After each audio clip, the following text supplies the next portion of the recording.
کہ اپنے عبادات کو علم پر لاؤ، کیونکہ عبادات کی بھی خاصیت ظاہر ہونی ہے.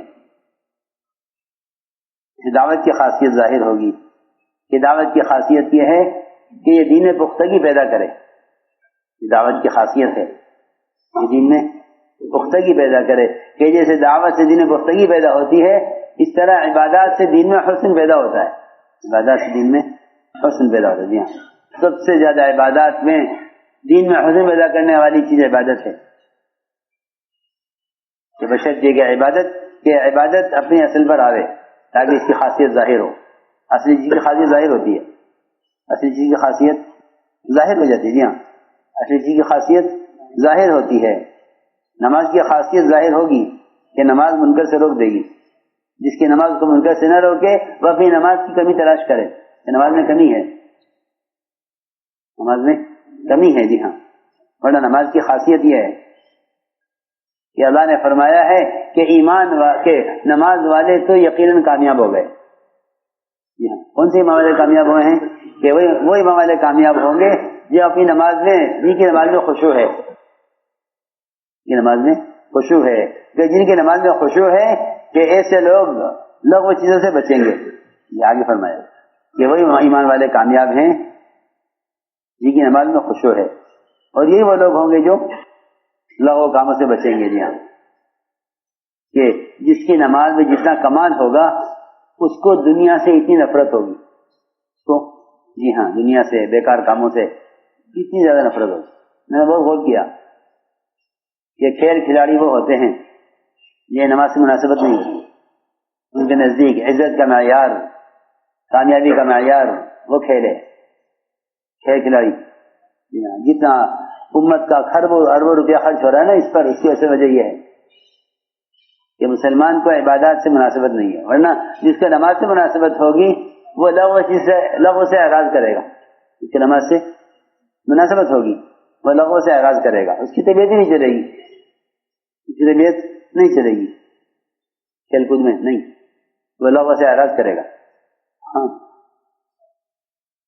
اس لیے فرمایا کہ نمازوں میں کمال پیدا کرو، دین میں کمال پیدا ہوگا. من اقامہا فقد اقام الدین. اس کو میں عرض کر رہا تھا کہ نماز کو سنت پر لاؤ، یعنی علم پر لاؤ. نماز کو سنت پر لاؤ. حدیث میں آتا ہے جو اپنے رکوع سے اٹھنے کے بعد کمر کو سیدھا نہیں رکھتا اللہ اس کی نماز کی طرف نظر اٹھا کر نہیں دیکھتے یہ کیا کر رہا. صحیح روایت ہے، من لم یقیم صلبہ بین الرکوع والسجود لم ينظر اللہ الی صلاتہ، کہ اللہ اور شخص کی نماز کی طرف نظر اٹھا کر نہیں دیکھتے جو رکوع سے اٹھنے کے بعد کمر کو سیدھا نہیں رکھتا. یہاں اس لیے نماز کے اذکار بتلائے ہیں کہ جو نماز کے اذکار یاد رکھو. قومے کا کیا ذکر ہے، جلسے کا کیا ذکر ہے، ان اذکار سے قومہ جلسہ قائم رہے گا. اور اگر یہ قومہ جلسے کا اذکار نہیں ہے تو یہ قومہ جلسہ ضائع ہوگا، قومہ جلسہ ضائع ہو جائے گا. یہاں واجب ہے، واجب قومہ واجب ہے، قومہ واجب ہے، اور اکثریت اس واجب کو چھوڑے ہوئے ہے. اس واجب کو اکثریت چھوڑے، پڑھے لکھے سب، پڑھے لکھے عوام نہیں، بالکل پڑھے لکھے لوگ جانتے ہیں، علم رکھتے ہیں، نماز کا علم رکھتے ہیں، وہ بھی اس کا اہتمام نہیں کرتے. حالانکہ اللہ رخ پھیر لیتے ہیں اس شخص سے جو رکوع کے بعد سے اٹھنے کے بعد اپنی کمر کو سیدھا نہیں رکھتا. اللہ اس سے اپنا رخ پھیر لیتے ہیں. لم ينظر اللہ الی صلاتہ، اللہ اس شخص کی نماز کی طرف نظر اٹھا کر نہیں دیکھتے جو رکوع سے اٹھنے کے بعد کمر کو سیدھا نہیں رکھتا. اس لیے ذکر بتایا اس کا کہ رکوع سے اٹھو تو کہو ربنا لک الحمد حمدا کثیرا طیبا مبارکا فیہ. یہ سب سے مختصر کلمات ہیں. جی ہاں، ورنہ بعض لوگ کہتے ہیں کہ اتنا قومہ ہے جتنی دیر میں سورہ فاتحہ پوری پڑھی جائے اطمینان سے. قومہ جتنی دیر میں سورہ فاتحہ پوری پڑھی جائے اطمینان کے ساتھ، اتنا قومہ ہے کہ سورہ فاتحہ پوری پڑھ لی جائے اطمینان سے. اتنی دیر کا قومہ ہوتا ہے، اتنی دیر کا قومہ ہوتا ہے. یہ قومے کی دعا بتائیے، ربنا لک الحمد حمدا کثیرا طیبا مبارکا فیہ ملء السماوات والارض وما بینہما وملء ما شئت من شيء بعد أهل الثناء والكبرياء والمجد أحق ما قال العبد وكلنا لك عبد لا مانع لما أعطيت ولا معطي لما منعت ولا راد لما قضيت ولا ينفع ذا الجد منك الجد. یہ قومی کی دعا ہے، بہت بڑے، کیونکہ جو لوگ نماز کے ذریعے اللہ کا قرب نہیں چاہتے وہ نماز کو بگاڑتے ہیں. یہ پکی بات، جو نماز کے ذریعے اللہ کا قرب نہیں چاہتے وہ بگاڑتے ہیں. اور یہ عجیب بات ہے کہ نماز جتنی اللہ کے قرب کا ذریعہ ہے اتنی اللہ سے دوری کا بھی ذریعہ ہے. یہ بھی یاد رکھو کہ جو چیز قرب کا ذریعہ ہے اس سے بگاڑا گیا تو اس میں جتنا قرب کا اثر ہے اتنا ہی دور کرنے کا بھی اثر ہے.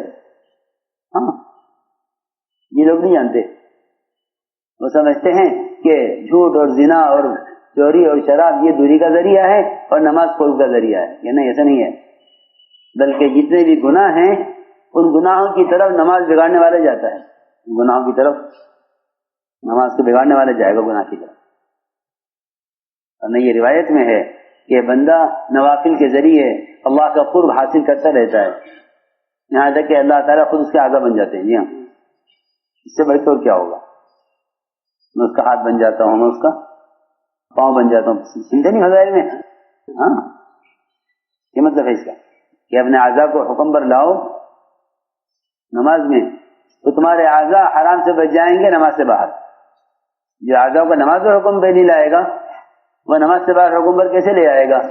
کیونکہ نماز تو معراج ہے، جو معراج میں بھی نافرمانی کرے وہ دوسرے معراج سے نیچے کی منزل میں کیسے فرمان برداری کر لے گا؟ آسان سی بات ہے. اس نے فرمایا من لم يقم صلبه بين الركوع والسجود لم ينظر الله الى صلاته. یہ جو نماز میں رکوع میں اطمینان سے کھڑا نہ ہو کہ اللہ اس کی نماز کی طرف نظر اٹھا کر نہیں دیکھتے. اس نے فرمایا کہ نماز میں کمال پیدا کرو، دین میں کمال پیدا ہوگا. دین میں کمال پیدا ہوگا کہ نماز کا بگاڑ یہ لے جائے گا گناہ کی طرف اور نماز کا کمال یہ لائے گا اطاعت کی طرف.